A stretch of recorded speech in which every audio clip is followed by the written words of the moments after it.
വിശുദ്ധ ഖുർആനിന്റെ ഉള്ളടക്കത്തിന് വിരുദ്ധമായ കാര്യം എന്ത് പുരോഗമനത്തിന്റെ പേരിൽ ആര് കൊണ്ടുവന്നാലും നമുക്കത് അംഗീകരിക്കുക സാധ്യമേ അല്ല.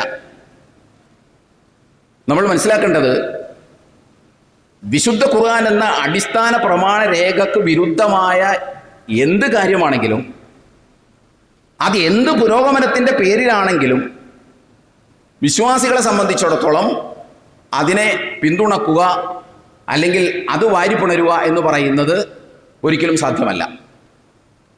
എന്നാൽ വിശുദ്ധ ഖുർആനിന്റെ ഉള്ളടക്കത്തിന് എതിരല്ലാത്ത എന്തെങ്കിലും കാര്യങ്ങൾ നടക്കുമ്പോൾ അതിനെ നമ്മൾ അത് പാരമ്പര്യത്തിനെതിരാണ്, അത് നമ്മൾ കണ്ടിട്ടില്ല, അത് നമുക്കത്ര ഫെമിലിയർ അല്ല, പരിചയമില്ല, ഇത് അവസാന നാളിൻ്റെ ലക്ഷണമാണ് എന്നൊക്കെ പറഞ്ഞ് വിരളി പൂണ്ട് നിലപാടുകൾ എടുക്കേണ്ടതുമില്ല.